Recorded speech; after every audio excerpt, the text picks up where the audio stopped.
When did the golden child lose it all? Job, partner, reputation, in one perfect karma week. Story 1. Our firm worshipped Evan. Golden Boy, the partners called him. Handshake like a seal of approval.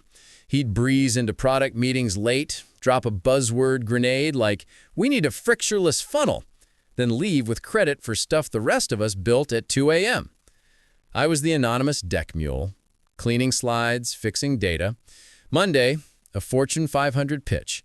Evans swaggered in with his strategy, a 42-slide masterpiece. He winked at me. "Don't mess up the animations." I didn't, but the universe had other plans. The client's VP opened with a formality. "Before we start, I want to address the Medium article making the rounds." She shared her screen, an indie founder's post called "When Corporates Steal Your Homework."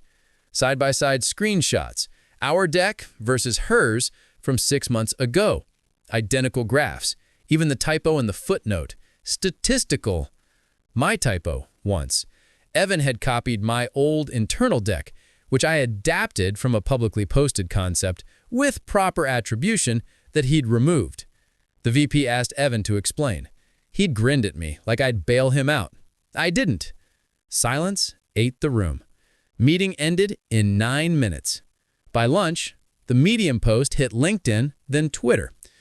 Our CEO posted an apology. Evan was on leave by Tuesday. Wednesday, HR interviewed me. I showed the version control history, Evan's logins, the deletion of attribution slides, timestamps, Slack messages where he'd told me to clean off the indie fluff. Thursday, the founder tweeted a DM from Evan offering her a consulting credit if she deleted the post. It only made her thread go nuclear. Friday, Evan's fiancée posted on Instagram a blank photo, long caption. She'd read the leaked Slack messages because after he went on leave, IT cut his access and sent a compliance packet to the shared email he forgot she also used. The messages were to another coworker, graphic enough to redefine office supplies. Fiancé tagged both of them and wrote, "Enjoy your frictionless funnel." He lost the job by 3 p.m., the engagement by 5, and by 7, his mom's Facebook defense, "My son is a genius," got ratioed with screenshots of his copy-paste history. The kicker? Over the weekend, the indie founder Venmo requested Evan $10,000 for creative services. He declined. She posted the declined request. Monday morning, our receptionist found Evan's Glass Award, Rising Star 2024, on the lobby floor, neatly split in half. I didn't touch it. It seemed to have done the math on its own. Story 2. Our family tradition is roast beef, red wine, and compliments you could skate on. My brother Liam always got the thickest slice. He was the golden child. MBA, lake house selfies, the son who handled everything when grandma moved to assisted living. He oversaw the trust. He negotiated the estate. He wore a watch with more dials than modesty. Grandma would have been 90 that Tuesday. We held her birthday dinner anyway. The surprise guest was her lawyer, an old woman with a cardigan like a chessboard.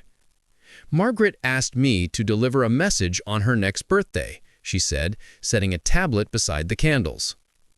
The video opened with Grandma in her bathrobe, oxygen tube hissing, eyes still mischievous. "Hi, ducks," she said. "If you're watching, I'm already nosing around the pantry in heaven. Liam, sweetheart, stop clenching." She smiled. "You took $64,000. Forks paused midair. Liam laughed too loud, then quieter. The lawyer slid envelopes to each of us, printouts of wire transfers, Venmo notes, landscaping, boat winterization, that matched withdrawals from the estate account. The kicker? A notarized addendum Grandma had recorded after remembering her iPad password. If the trustee borrows, the trust triggers a clawback and automatic removal. Mom went ghost white. Dad stared at the roast like it had opinions. Liam stuttered about temporary liquidity and family investments. His girlfriend, ever the influencer, whispered, "Tell them about the NFT thing." He glared daggers. By Thursday, the bank froze the account. Liam's firm, he worked in compliance, of all cosmic jokes, started reviewing him. Friday morning, Grandma's church ladies posted a Facebook album, Memories of Margaret, including a photo of Liam at the lake house launch party with a caption, "Purchased the week after Margaret's trust funded. Such a blessed season." The comments sprouted like weeds. Saturday, Liam asked me for help crafting a statement. I told him I could help with the truth. He threw a glass. It didn't break. We both stared like it should have. Sunday, the lawyer returned for signatures. She had one last envelope, Grandma's grocery list, with a sticky note. "Money makes a better servant than a son. Let's fix that." The addendum reassigned trustee to me. Not out of favoritism, the lawyer said, but because Grandma only ever saw me buy generic cereal. Liam stormed out, his watch flashing the wrong time.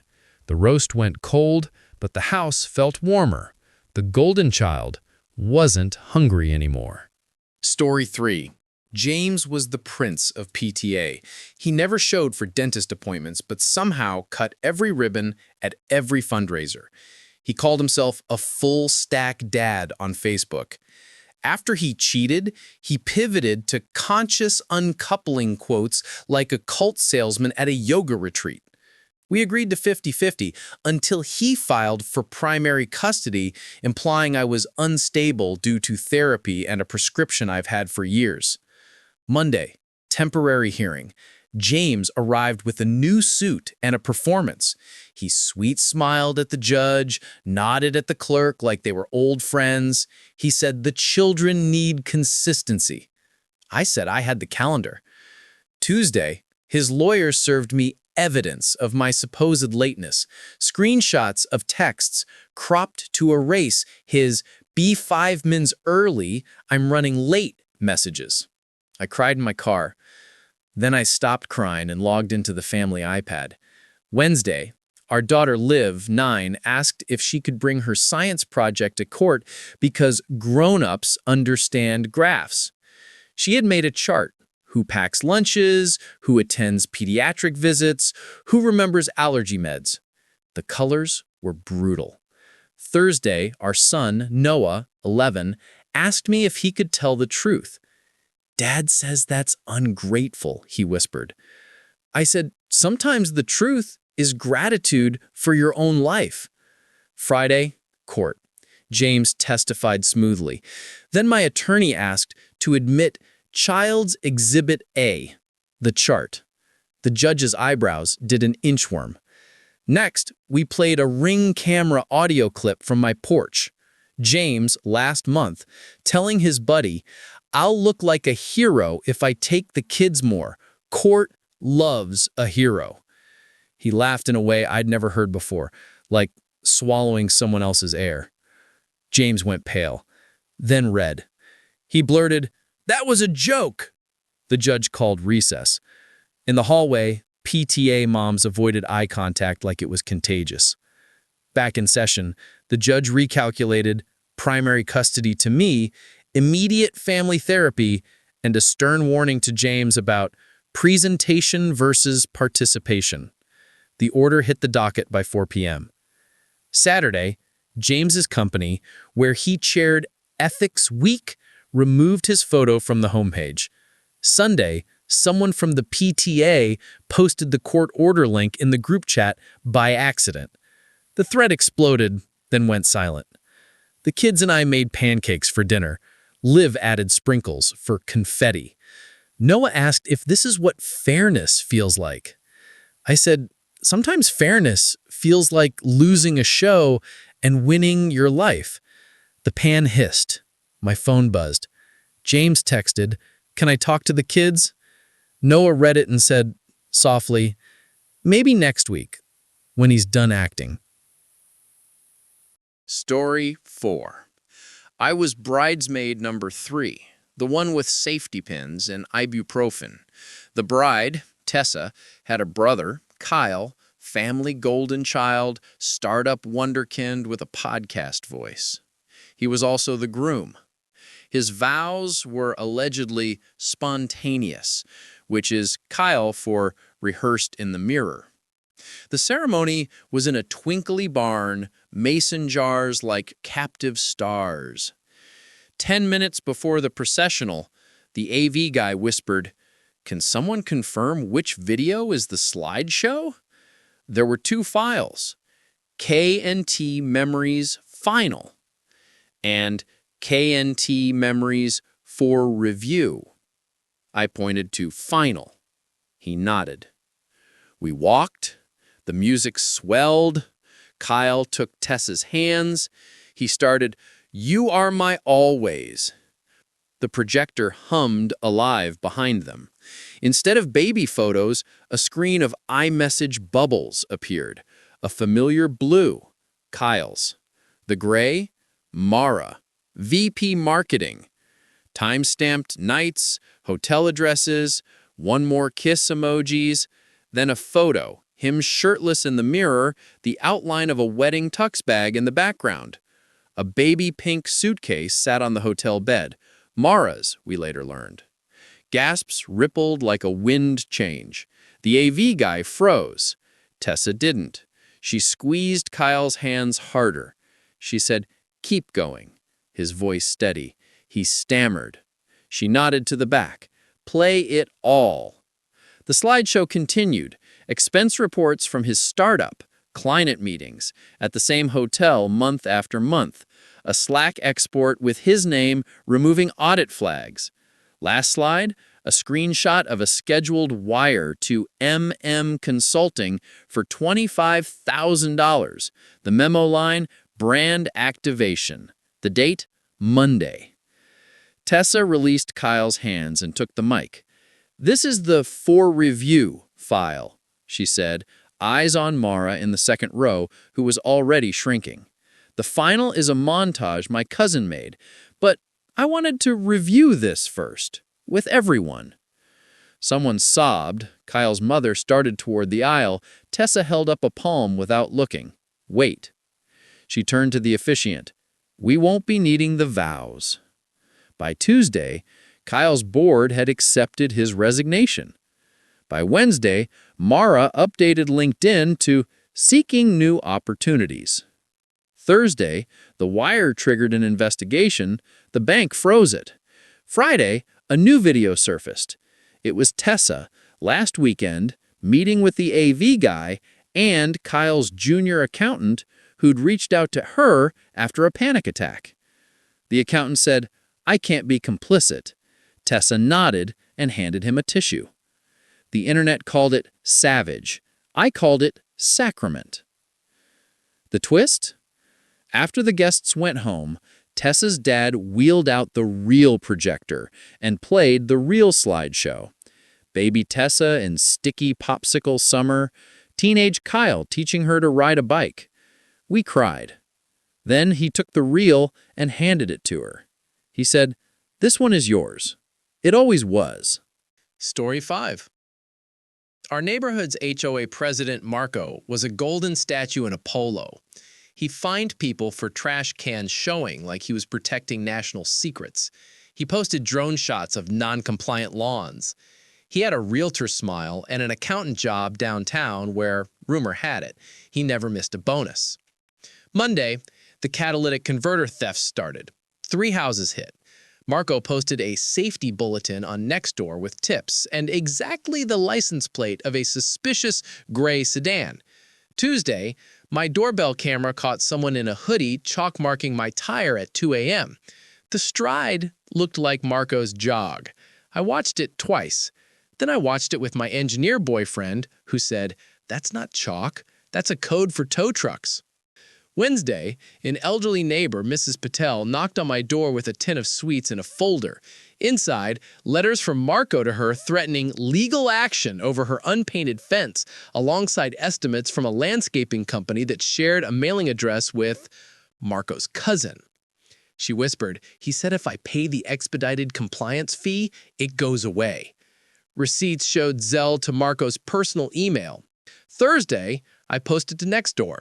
Not an accusation, just screenshots, the shared address, the Zelle memo lines, fence fee, noise variance, a clip of the chalk marks. Comments erupted. Marco replied, lawyerly, demanding the post be taken down, claiming defamation. Ahmad locked the thread. An hour later, someone else posted a Ring video, a man keying their car. Pause it at the right frame, and the hoodie lifts Marco's HOA badge on a lanyard. Friday morning, two things happened. First, a city inspector showed up, saying he'd received multiple complaints that HOA fines were not authorized by any registered covenant update. Second, a woman in a neat suit, not from our street, parked and walked straight to Marco's door. "I'm from HR," she said loudly enough for the sidewalk to hear. "We need your laptop." By afternoon, Marco's employer had placed him on leave. Turns out, his side hustle invoices had crossed paths with company clients. His wife stood in the driveway, arms crossed, reading the Nextdoor thread on her phone. She looked at the Ring video. She looked at the chalk. She looked at the Zelle name. She threw his golf bag onto the lawn like a declaration. Saturday, the HOA held an emergency meeting on the cul-de-sac. No gavel, no script, just folding chairs and sun. We voted to dissolve the fines, refund Mrs. Patel, and elect a new board.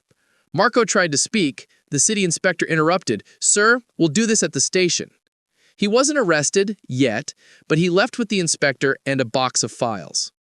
Sunday, I brought Mrs. Patel more sweets. She smiled like someone had returned a season to her. As we watched kids chalk happy suns on the asphalt, she said, "You know what the best part is? The chalk is ours now." And just then, a tow truck turned onto the street, slowed at the corner, saw no marks, and kept going. Story 6. I'm the volunteer who keeps the books for New Dawn Tabernacle. Not for holiness points, because Pastor's daughter Celeste, the church's golden child, convinced everyone's spreadsheets were her weakness. Celeste ran every program that got photographed. Food pantry selfies, coat drives, candlelit vigils. Donors remembered her eyelashes more than our EIN. On Monday, we buried Sister Eloise, who'd run the kitchen for 40 years. The repast looked like a banquet hall, chafers steaming, mac and cheese like a quilt. Celeste floated table to table, perfume of lilies and importance. I tried to focus on the condolence envelopes piling up near the guest book, each labeled Bereavement Fund. Tuesday, the card processor pinged a fraud alert. 3 refunds had been issued from the bereavement account to a vendor called Dawn Events LLC. I Googled. The LLC registered last fall to a mailbox store. Manager? C. M. Hart. Celeste Marie Hart. My stomach sank. Wednesday night Bible study, I stayed late to reconcile. The pattern glowed like a neon cross. Each Angel Meal campaign closed with a refund to Dawn Events, often within minutes of the last donation. The memo line for one, warming trays. We didn't own any. We rented them from Celeste's uncle, except the receipts showed cash payments handled by C. I printed the ledger and tucked it into my Bible. Thursday, a teenager named Alea knocked on the office door clutching a phone. "Miss Cheryl, I think I broke something." She'd been filming a TikTok of the repast setup. In the background, Celeste counted envelopes into a tote bag, then slid the bag behind the organ.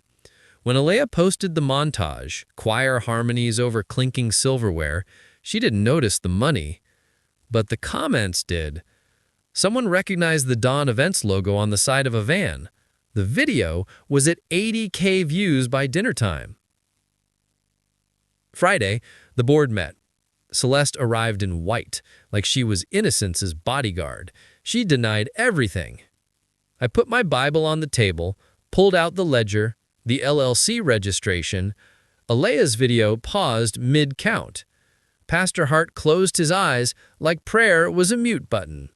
He whispered, "Baby?" Saturday morning service for Eloise. Packed pews. Instead of the usual announcements, Pastor asked me to speak. My knees shook. I told the truth, voice steady only because I can lean on Eloise's memory. The woman who hid cash in casserole dishes from members behind on rent. I read the refund list. I said the bereavement fund would be audited by an outside firm. And I said the board had asked Celeste to step back. Celeste stood, cheeks blotched with scarlet. "You're crucifying me for admin errors," she cried. Her fiancé, our drummer, rose too. "We'll take our talents elsewhere." From the third row, a small voice. "You can take your talents," said Deacon Ruiz, lifting a foil tray's lid to reveal nothing, "but leave the trays." Laughter rippled, not cruel, tired. The punch landed after the final hymn. A woman I didn't recognize waited by the door, badge under her cardigan. "I'm from the State AG's Charities Bureau," she said, eyes kind but unblinking. "We received an anonymous complaint with very detailed exhibits." She nodded at my Bible. Behind her, the drummer set down his sticks gently, like he'd been carrying a lie that finally got too heavy to play. Story 7. Everyone at the Institute adored Rowan. Donors loved his TED-ready baritone. Faculty loved his lineage. His mom chaired the board. Students loved the myth. Third-year PhD with a Nature preprint, a startup courting him, and a fiancé who called him Professor on Instagram. He called himself the bridge between code and cure. I was in the next bay, pipetting and paying rent on time. While Rowan curated conferences, I curated freezer inventory. He asked me, once, to spruce his code repo. I declined. He smiled like I'd declined a blessing. His thesis defense was Friday, but the week started going sideways on Monday. IT emailed all grad students. Effective immediately, the university's AI detection pilot would cross-check thesis drafts against campus compute logs. I didn't care. I wrote my stuff. Rowan joked, "Finally, they'll catch the robots that wrote my acknowledgments." Tuesday, the admin printed his committee packets. I helped collate. On page 18 of Rowan's methods, a peculiar block of JSON lurked, parameters for a model training run on our cluster with a job ID. I recognized the format. I'd written the logging template last year. It included user IDs by default. The user, G Staff Tutor 42. Wednesday, I asked our sysadmin friend Jan who that was. Grad Staff Writing Center, he said. We spun GPU access for their assistive program. Policy says they can't generate content for credit-bearing work. He shrugged, but who reads policies? Thursday night, I couldn't sleep. I pulled up public code Rowan bragged about, then the preprint supplemental he'd posted on his website. The model's random seed, supposedly evergreen reproducible, matched a demo from an AI ghostwriting company I'd seen at a conference. The demo video flashed a seed, 1337420. Exactly the same. Defense Day. The room was theater. Donners in the back, fiancé in white silk, cameras everywhere. Rowan cruised through slides like a TED Talk, clogged with self-congratulation. Then came committee questions. Professor Nakagawa, kind assassin, asked about the compute logs. Rowan's smile faltered. She clicked to a slide I hadn't seen. The AI detection pilot's output flagged 3 chapters as machine-assisted beyond permitted thresholds, cross-referenced with the G-Staff Tutor 42 cluster jobs. Rowan blazed indignation. "Tools are part of modern scholarship," he said. "I directed the prose." Nakagawa nodded. "Then, direct us to the raw notebooks." He opened his repo. Empty folders. Commit history with suspicious gaps. Jan stood up from the sidewall. IT had been invited quietly, and projected the server backups. Deletes, re-uploads, and a midnight push from an IP registered to the ghostwriting company's office. The timestamp overlapped with a selfie Rowan had posted from late-night lab grind. His phone buzzed. His fiancée checked hers and went very, very still. A push notification. Offer rescinded from the startup's HR portal. The company tweeted minutes earlier about their commitment to research integrity. Donors whispered like leaves. Rowan tried one last pivot. What matters is the results. Nakagawa tilted her head. About that. She loaded a replication attempt from 2 undergrads who'd followed his methods to the letter and got noise. One of them, sweaty, brave, said, "We couldn't make your seed work." Silence. Then the undergrad added, almost apologetically, We changed the seed to 1-3-3-7-4-2-1, and it worked a bit better. Rowan's father stood halfway, then sat. His fiancée slipped off her ring and placed it on the podium as if returning lab equipment. The committee voted fail with termination in a side room that felt airless. When Rowan emerged, someone had taped a polite note on the door. Room reserved for next defense at 2 p.m. He stared at it as if time itself had revoked him. Story 8. In single A ball, I'm the guy who knows where the aspirin is and which bat still believes in miracles. Our golden child was Victor, Vico Rojas, the prospect. Billboards, radio spots, a cereal box mock-up. He hit moonshots and kissed babies, and he treated the rest of us like furniture with opinions. Monday, a clubhouse audit. League office said they were randomizing. Vico clapped my shoulder and whispered, "Toss my blue duffel in the laundry room if suits show." I shrugged him off. Tuesday, Vico's little brother, Nico, 15, came to help. Sweet kid, a walking nervous system. He filmed everything for TikTok. Glove lacing, sunflower seed art, the way rosin dust makes light dance. He posted a clip of Vico's bat ritual. Unzip duffel, tap bag twice, fish out a taped pouch, tuck into sock. Lucky charm, the caption said, with a sparkle emoji. Wednesday, the clip hit the For You page. Someone paused, zoomed, slowed. Not a charm. A micro syringe sleeve. Black elastic, the kind endurance cyclists pretend not to know. Comments exploded. Our PR said it was compression material. The sleeve manufacturer tweeted, "We do not make that." Thursday, league investigators arrived. They asked for my keys. I handed them over. Vico laughed too loud, then lost the volume. They opened the laundry room. The blue duffel sat exactly where I hadn't put it.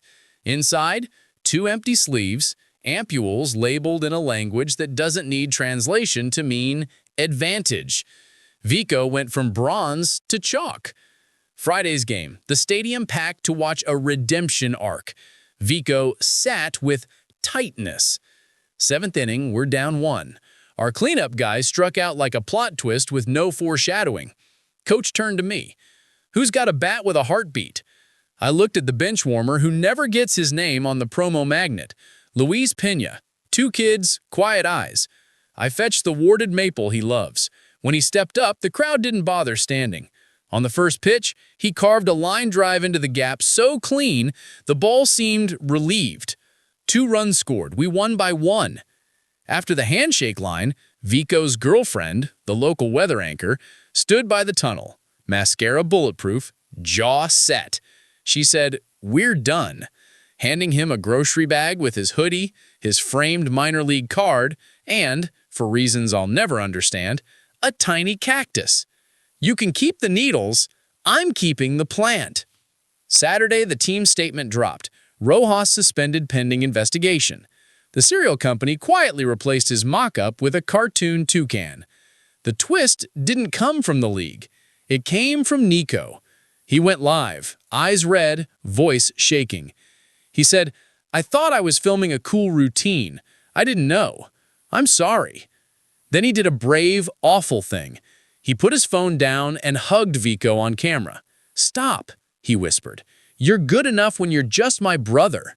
It was the only stat that mattered, and for the first time all year, Vico didn't have an answer. Story 9. I wash dishes at La Estrella, a family restaurant that tastes like my mother's kitchen, if my mother had a walk-in fridge. The owner's son, Arturo, was the golden child, the first to college, the one with photos hugging city councilmen. He returned with a blazer and a plan to scale authenticity. He also returned with a girlfriend who called the pozole content. Monday, the family WhatsApp, La Familia Plus staff, buzzed with Arturo's announcement. He'd signed a strategic partnership to franchise. He sent a PDF full of arrows pointing at dollar signs. His mother, Doña Rosa, replied to the voice note, "Mijo, we do not sell the mole." Tuesday, a woman from Civic Health came for an inspection and somehow only cited the back fridge, the one Arturo insisted we overpack to photograph abundance. Arturo used the citation in the group chat to justify the deal. We need capital to modernize. He tagged the lawyer contact, Harlow, looped in.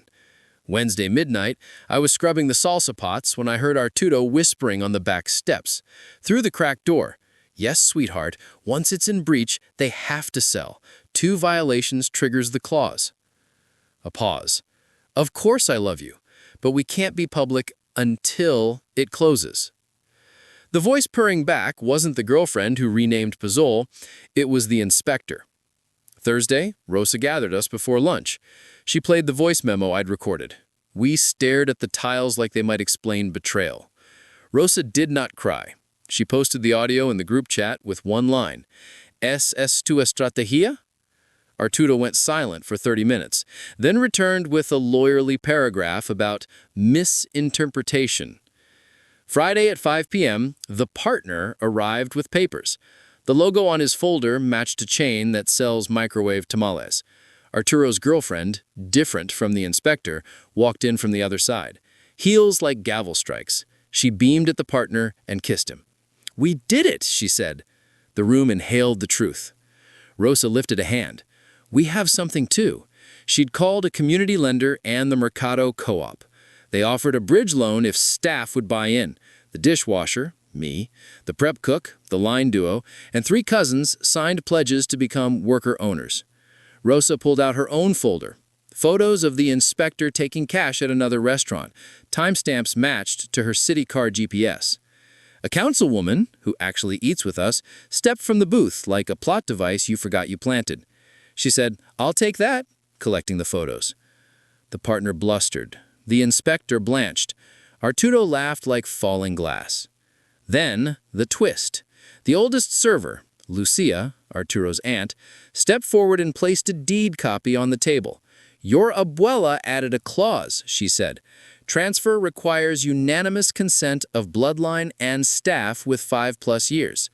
Lucia pointed at my soggy sneakers and smiled. "Jose just hit 5 in May." The papers went back in the partner's folder. The inspector left with the councilwoman. Arturo's girlfriend checked her reflection in the ice machine and left with the partner. Rosa hugged me with flowery arms. Saturday, the health reinspection cleared us. Sunday, we painted a sign over the kitchen door, "Propiedad de la familia y la gente que lava los platos," ownership of family and dishwashers alike. Story 10. I work gate B12, where the miracles are small. Rebooking a honeymoon, finding a lost stuffed giraffe, convincing a storm to blink. Our golden child that week was a travel influencer named Harper Vale. She did stealth wealth airport fits and posted hustle hacks about leveraging status. Her boyfriend, Theo, was a junior analyst wearing the same blazer as last week. Monday, Harper filmed at my counter. "Always ask for an up-up." She winked at me without eye contact. Tuesday, our fraud team sent a bulletin. Someone was selling standby upgrades using exploited employee buddy passes. They included screenshots of DMs. The handle H_Voyage offered premium secret access. Wednesday, Theo came to the counter sweating civility. "We're flying to Reykjavik," he said, tapping his phone. "My girlfriend booked us first." He slid 2 QR codes, employee standby A. But the names on the passes mapped to an employee who'd reported her phone stolen 2 months ago. I flagged the PNR and smiled like a person who still has hope for humanity. "I'll just need a minute." Thursday, security, the quiet kind, took positions. Harper put her camera on a mini tripod and filmed a "denied for being fabulous" rant. People filmed her filming. A supervisor approached with an iPad and an apology face that precedes accountability. "Miss Vale, we need to talk about these passes." Theo squeezed Harper's shoulder. She flicked him off as if swatting a fly. "Handle it," she murmured to her phone. Then the PA cracked life. "Harper Vale, please see the podium." Her name echoed twice, a chime for Schadenfreude. We explained the investigation. She scoffed. "Do you know who my followers are?" I nodded at a child in a dinosaur hoodie watching, rapt. "Maybe him." Friday, our corporate posted a thread about Buddy Pass abuse, citing an unnamed influencer. Theo's bank pinged him. The company he worked for handled our airline's fuel hedging. HR saw the thread, By noon, Theo's ID badge with a tiny jet plane logo stopped opening doors. Saturday, Harper's ex-roommate stitched a video, eyes wet but voice steel. She showed Venmo requests labeled Slot Unlock, Gate Whisper, and one chilling Return What You Stole. She revealed the stolen phone story. She'd left it in Harper's apartment for one night. Harper had cloned the SIM. The roommate held up a police case number, like a secular rosary. By evening, Theo returned to B12 alone. Blazer wilted, to fly home on a fully paid coach seat. He stood at the rope and didn't cross it. He looked at me as if I might have a spare mercy. I printed a boarding pass and slid it over. He whispered, "Thank you for not filming me." I said, "Thank you for not yelling." The punch came from the intercom during final call. The captain stepped out to stretch, older, tired, kind eyes. He glanced at Theo, then at me. "Everything okay?" I explained gently.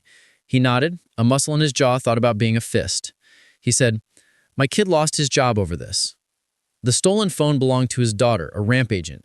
She thought she did something wrong." We boarded. Theo paused at the door, then turned back and placed a ring box on the podium. "Could you toss this?" he asked.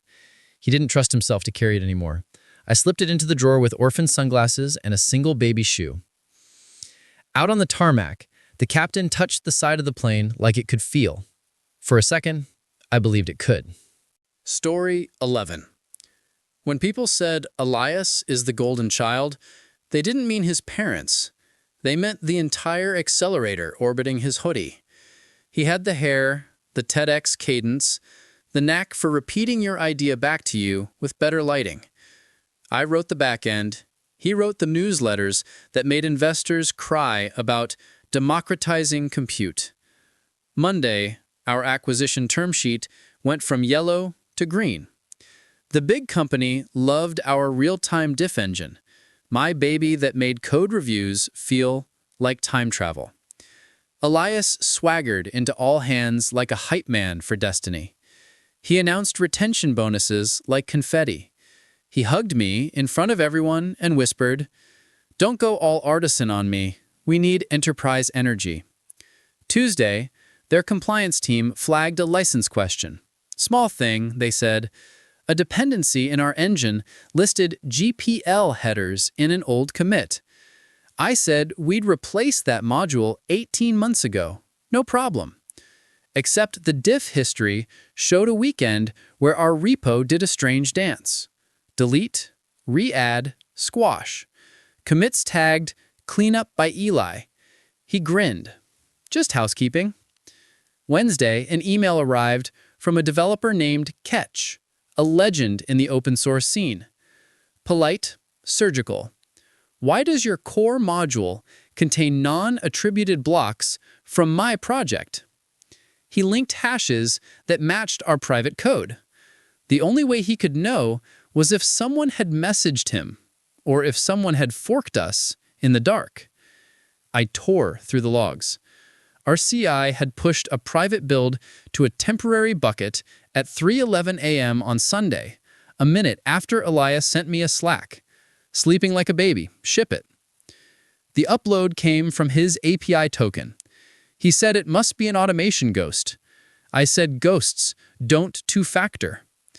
Thursday, arbitration. A glass room with more water bottles than mercy.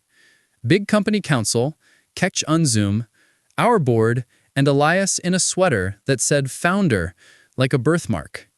He argued convergent evolution, fair use, and community norms. Ketch smiled like a lighthouse and posted a new gist. Side by side of his code comment, not elegant, but it works. Next to ours, inelegant works. My stomach fell through the chair. Then my ex, who does startup law and tolerance only on weekends, walked in as big company's outside counsel. Elias had cheated on me with a brand intern 2 years ago. I kept the company, she kept my spine. She slid a printed Slack thread across the table.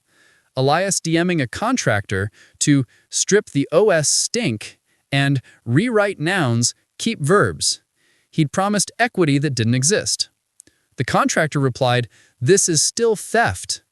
Elias sent back a champagne emoji. By afternoon, the deal evaporated. Investors demanded a founder removal vote. The board convened a Slack poll at 4:27 p.m. Elias pinged me privately. "Ride with me, and we spin this." I stared at the screen until the cursor felt like an exit sign. I voted yes to remove him. He lost the company by 5, the brand intern by 6. She posted a story, "Integrity greater than clout," and his thought leader reputation before dinner. The last hit came from Ketch. He made a pull request to our now open repo, titled, "Replace stolen bits with better ones, no charge." In the description, he wrote, "Good ideas deserve good behavior." I merged it with a shaking hand. I didn't realize I was crying until my ex slid a box of tissues across the arbitration table like a peace treaty and mouthed, "Go build." Story 12. I run nights on labor and delivery. At 3 a.m., every beep feels like fate, and every new dad looks like he forgot to exhale. Our golden child was a firefighter named Blake O'Hara. The whole city knew his smile from calendar fundraisers and house fire rescues. He brought coffees for the nurses and roses for the moms he barely knew. He kissed babies on shift as if immune to germs and irony. Monday, his fiancée, June, came in at 39 weeks, calm, perfect winged eyeliner. She clutched his hand like it contained the weather. He cut jokes with the anesthesiologist and filmed tasteful snippets for the family group chat. I snapped the baby bracelet onto June post-delivery, matching numbers to baby, mother, father. Job done. Tuesday, a different patient arrived, Alana, 37 weeks, contractions like waves slamming a seawall. She refused to call the father. "He works nights," she said. "He'll come when he can." Shift turnover, chaos, a code in postpartum. Then the elevator dinged. Blake strolled out, hair damp from a shower, still in uniform pants. He froze when he saw me, then froze harder when he saw Alana. He tried to pivot. "I'm here for a school visit," he told me, as if the hospital has fourth period. June, walking her new daughter in a bassinet around the hall to settle a hiccup, turned the corner and saw him outside Alana's door. Wednesday, I watched the elevator like a stage. June rolled up again, pale but purposeful. She asked to speak to social work about adding a second guardian to a hypothetical. I knew the look. It's the same look mothers get, right before they tell the truth no one wants to hear. I told her we'd send someone. Thursday, we discovered the emergency contacts, NEFU. The system pulled the primary partner from the city's master database for first responders who put L&D on their notifications. Blake's number populated both June's and Alana's charts. 2 babies, 1 father field. HIPAA gagged our throats, but life unraveled in the waiting room anyway. June sat on one end, Alana on the other. They both held tiny bundles with identical hair swirls. Blake paced between them like a metronome, measuring the distance between lives. Friday, June asked for a paternity test order for medical reasons. Alana asked for the same. The forms clicked like cuffs. Blake begged in the hall, a man who'd shoveled smoke, now choking on honesty. He promised both women he would be present. 2 presence schedules do not equal a life. Saturday, the firehouse captain came by with a teddy bear and a face he usually reserves for season-ending injuries. He mumbled, "There's an HR thing. City policy on familial disclosures for benefits isn't romantic, but it's real." He'd lied on filings, listed both babies for coverage under separate claims. Fraud isn't flattering, even in turnouts. Sunday, the lab results came back, but no one needed paper. June handed Blake a folded onesie that read, "Best Dad," and said, "Not yet." With such gentleness, he flinched. Alana didn't say anything. She set her daughter in the bassinet, peeled off her baby bracelet, and pressed it into June's hand. She said, "For the baby book." Their fingers touched. Not sisters, not enemies, just 2 women finishing a math problem a man started. Blake lost the department by the end of the week. the fiancée that afternoon, and the parade committee slot the next hour. The last thing he lost was the calendar. June took it off the fridge and replaced it with a feeding schedule. It had more boxes, fewer faces, and all the truth he had avoided.